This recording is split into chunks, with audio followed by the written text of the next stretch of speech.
तो सुगम कार्यक्रम जो आपका चलाया जा रहा है ब्रिज कोर्स, उसी का हम अध्ययन कर रहे हैं। और ये पेज नंबर आपका 54 है बच्चों, ध्यान दें।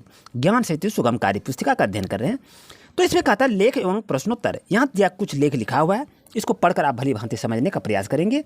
और यहाँ पर क्या कह रहा है कि ये जो कहानी को आप पढ़े, इसमें से खास बातें क्या है और मेरी समझ में क्या है, यानी खास बात इसमें क्या समझ में आ रहा है, और अगर हम समझते हैं इसमें से तो क्या हम समझ रहे हैं वो आपको लिखना है। तो इस तरह से जो लिखे हैं इसको देखकर लिखने का प्रयास करेंगे। वर्षा कौन देता है? तो वर्षा सूर्य ही देता है, मेरी समझ में ये आ रहा है। अन्न को कौन पकाता है? ये खास बातें हो गया जो कि कहानी में दी हुई है।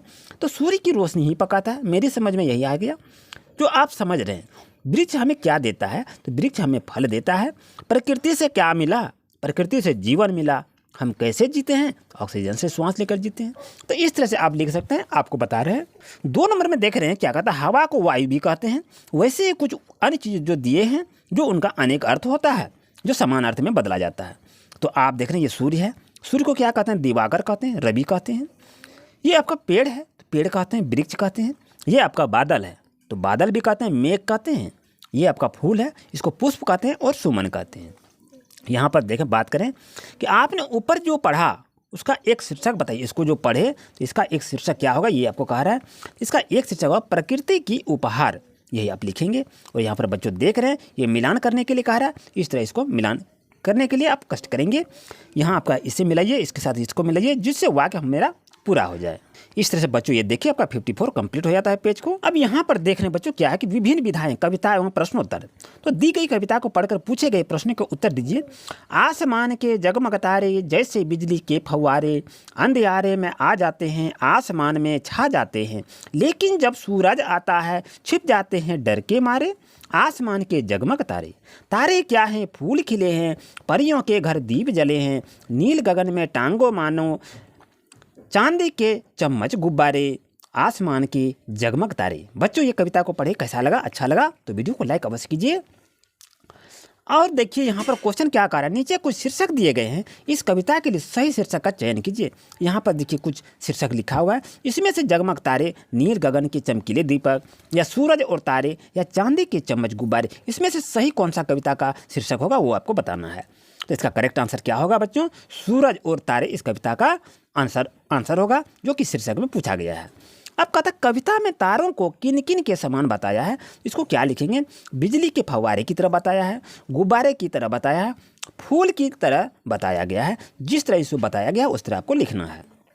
अब यहाँ क्या कहता है, आसमान में चमकते तारों को फूलों के समान क्यों बताया है? इसका कारण लिखना है, क्योंकि फूल रंगीला है और दूसरों को खुशबू प्रदान करता है। उसी तारे में भी फूलों की तरह रंगीला है और वह चांद की शोभा बढ़ाकर प्रकृति में 4 चांद लगाने के समान है, इसलिए तारों को फूलों के समान बताया है। इस तरह से बच्चों आप लिखने का प्रयास करेंगे।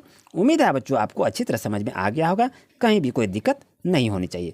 अब यहाँ बता रहा है कि आपको किस किस से डर लगता है, किसके आने पर छिप कर बैठ जाते हैं, यानी आपको किस जानवर से डर लगता है? तो हमें कुत्ता, बिल्ली, लोमड़ी, बाघ और हाथी से डर लगता है। बिल्ली के आने पर हम छिप कर बैठ जाते हैं, क्योंकि बिल्ली झपट कर नोच लेता है। और बिल्ली कैसे बोलता है? म्यूं म्यूं म्यूं करता है ना, और घर में दूध पी लेता है। तो इस तरह बिल्ली से हमको काफ़ी डर लगता है। बच्चों इस तरह से देखें, आपका पेज नंबर 55 कंप्लीट हो जाता है। पेज नंबर 56 में अब आ गए बच्चों। देखिए विभिन्न विधाएं, कविता एवं प्रश्नोत्तर। तो दी गई कविता को पढ़कर समझिए और प्रश्न के उत्तर दीजिए। क्या कहता है कविता में? जिसके आंचल की छाया में बचपन मेरा बिता है, जिसकी उंगली पकड़ पकड़ कर चलना मैंने सीखा है, जिसने शिक्षा दी मुझको हर बुरे काम से बचने की, जिसने दिशा दिखाई मुझको सही मार्ग पर चलने की, जिसने मुझे सिखाया है हर मुश्किल से टकराना, विपदाएं कितनी ही आए ना उनसे घबराना, सारी खुशियाँ दी मुझको सारे जहाँ से लाकर, धन्य हुआ मेरा जीवन ऐसी माँ को पाकर। तो इस तरह कविता को देखें। तो आखिर इसका शीर्षक क्या होगा बच्चों? कविता को पढ़े, आप समझ गए होंगे कि इसका कविता पूछ रहा है। तो कविता क्या होगा? माँ के आंचल की छाया। क्या लिखेंगे? माँ के आंचल की छाया, इसमें लिखेंगे। ये शीर्षक आपका उचित रहेगा। अब कहता माँ हमें क्या क्या सिखाती है, लिखिए। तो माँ हमें क्या सिखाती है? माँ वर्तमान में जीना सिखाती है, कैसे जीना चाहिए। चलना सिखाती है, कैसे हम चलने के लिए सीखते हैं। बुरे कामों से दूर भगाती है और सही मार्ग पर चलने की प्रेरणा देती है। इस तरह से बच्चों आप लिखने का प्रयास करेंगे। आप दूसरा भी लिख सकते हैं, आपको हम सपोर्ट कर रहे हैं। ये नहीं कि यही लिखे, आप दूसरा भी लिख सकते हैं। ये नहीं कह रहे हैं कि यही आपको लिखना है। 3 नंबर है, अपनी माँ का चित्र बनाइए और उनके बारे में कुछ विशेष बात लिखिए।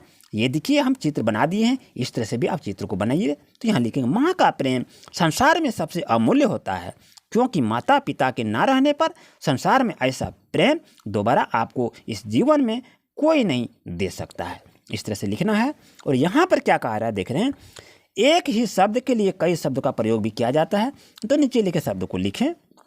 तो संसार का लिखेंगे जगत दुनिया लिखेंगे, विपदा का लिखेंगे संकट कष्ट लिखेंगे, माँ का लिखेंगे माता और जननी लिखेंगे। इस तरह से बच्चों देखिए 56 आपका बच्चों ये कंप्लीट हो जाता है। नेक्स्ट क्लास में आएंगे 57 के साथ।